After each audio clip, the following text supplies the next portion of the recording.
Good morning, Laura. How are you? I'm okay. How are you? So, Laura, just tell us a little bit about yourself before we start talking shop. I know you write for Bloomberg now, but if you give us a few lines as to who you are and what you do. Sure.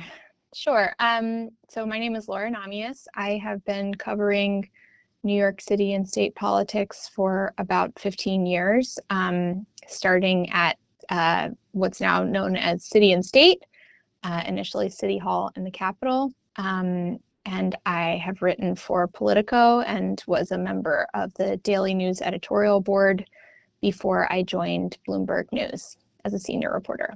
All right. Now, the biggest news. It was sort of like iffy. Former Governor Cuomo decides now that he's running for mayor. Now, Yeah. what your thoughts on the rollout and the difference between the initial, I think it was 15-minute video, and now man of the people walk up and down the Upper East Side. What was your eyes on it and let me know what do you think the difference is, and is he pivoting? I want to hear your thoughts.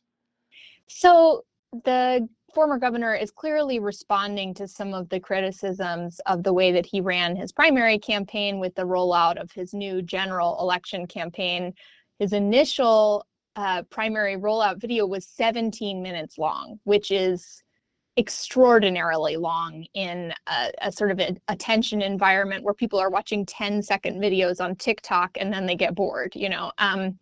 He This new announcement is 90 seconds long. It includes something that's relatively rare for this governor and this man, which is an apology to the people who supported him for disappointing them and letting them down, and a pledge to get out there more, be out there more, meet voters where they are. Now, significantly, this announcement of his general election campaign, unlike the one that we saw Mayor Adams do, didn't take place in person. It was still a video announcement. It was still something that you could cover at your desk. It didn't allow reporters or people in general to interact in person with the former governor. So that's still a facet of his campaign style that he's going to have to contend with, but different in a lot of respects, and showing some responsiveness to the criticisms of the way that he ran his initial campaign.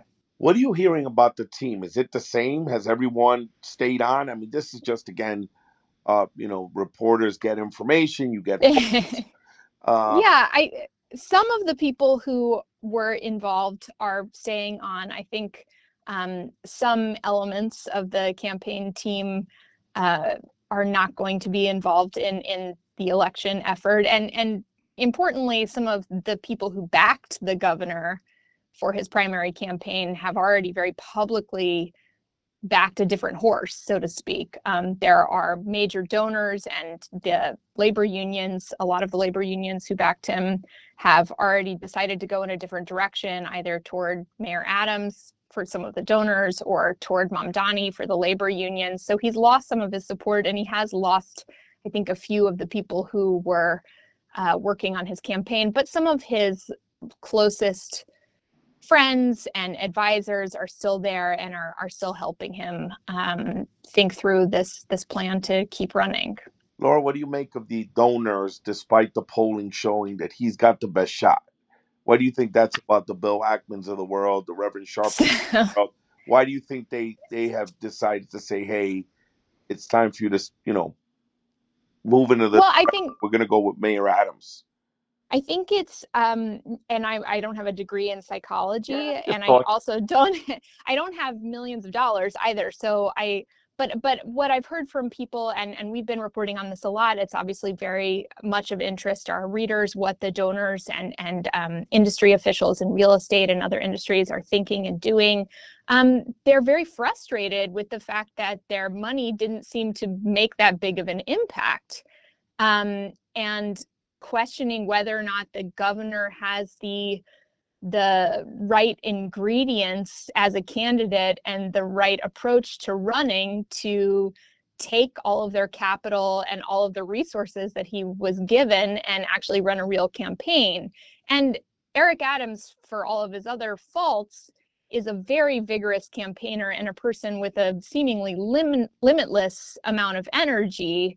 And so the donors are thinking, some of them are thinking, this is a person who really wants to run. This is a person who maybe has a path, who is maybe more viable. But the polling numbers really don't show that yet. On the other hand, the people who are talking to Mayor Adams are also newly questioning all polling after basically every poll leading up to the primary showed that Cuomo was going to win, with the exception of one right before the primary. And that polling was as off as it could possibly be. So everyone is questioning polls, and they're casting about for like a new solution to this problem after having such a disappointing result from Andrew Cuomo. But I think the macro takeaway from this is that this is not exactly a rational approach to investing. It's sort of more vibes based, and people are casting about wildly for any solution to what they see as the Mamdani problem, so to speak. Laura, I have a question, and I know that I see it on social media that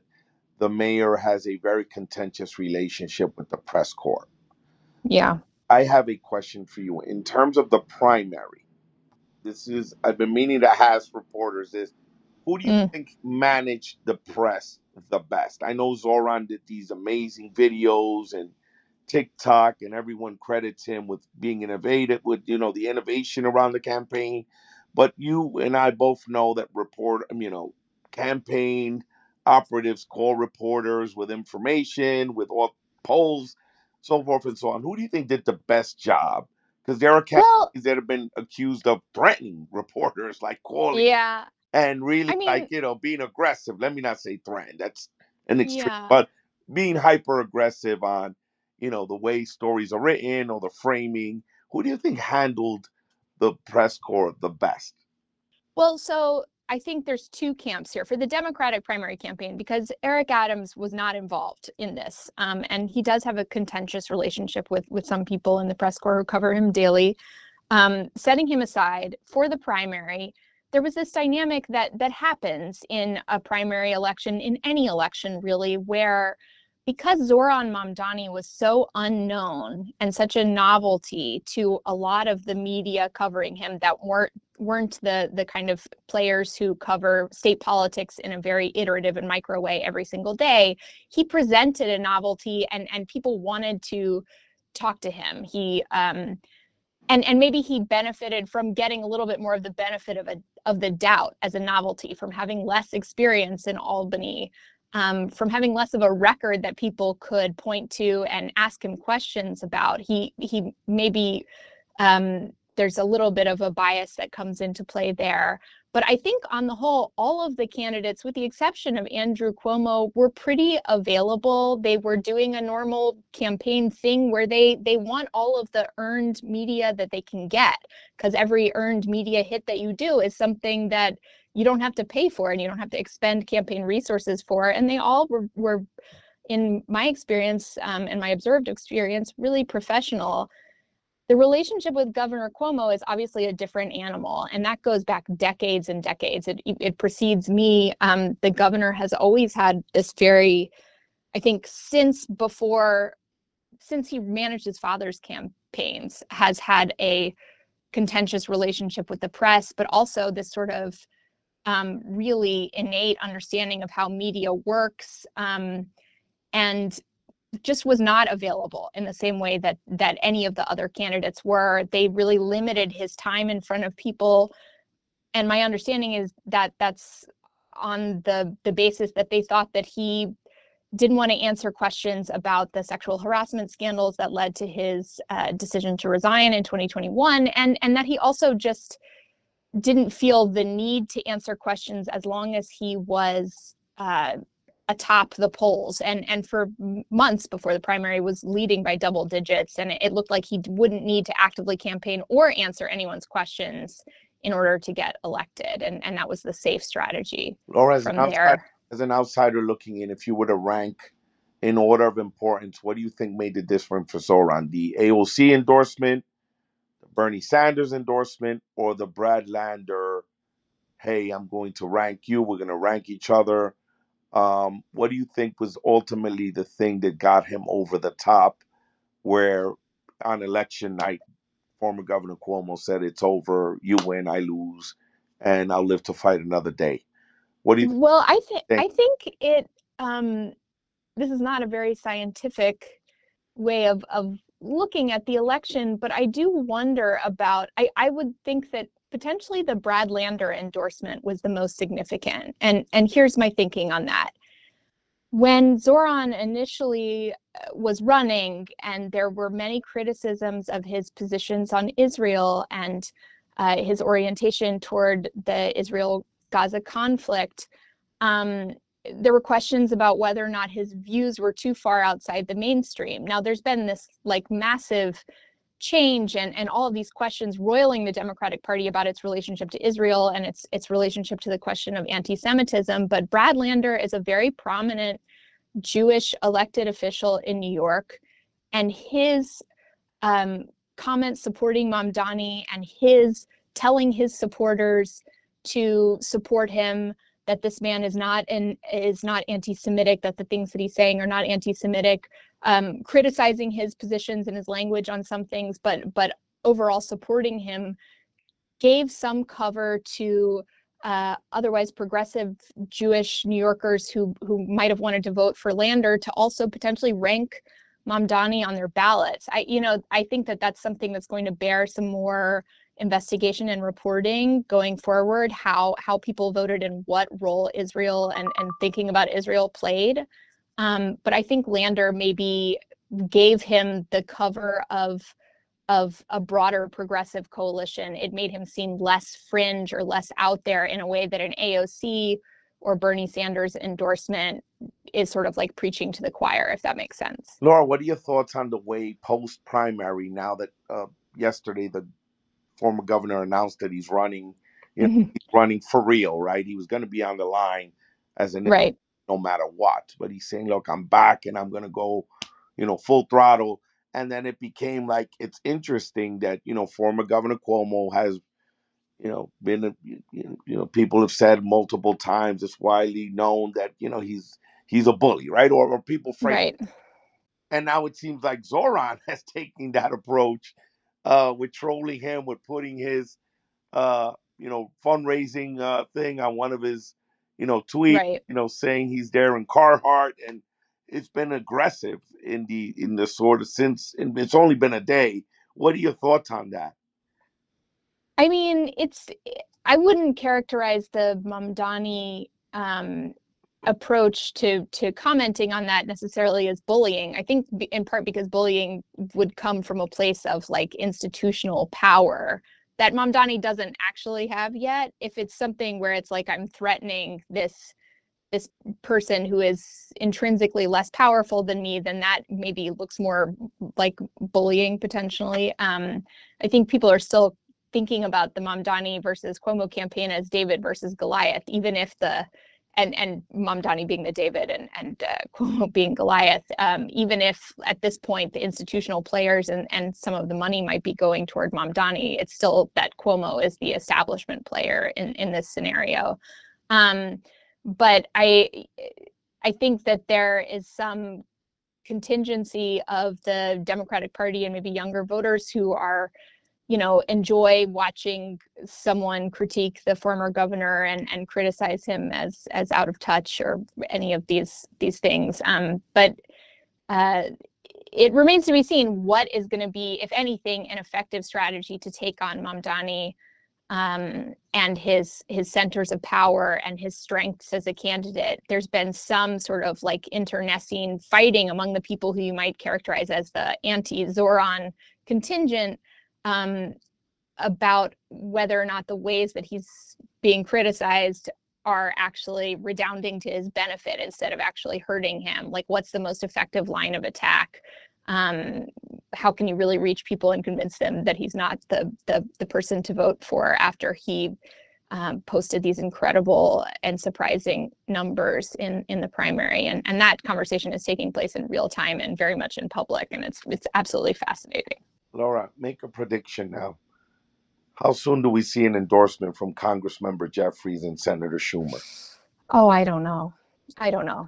I'm not in the predicting business, and I hate gambling. I hate losing money.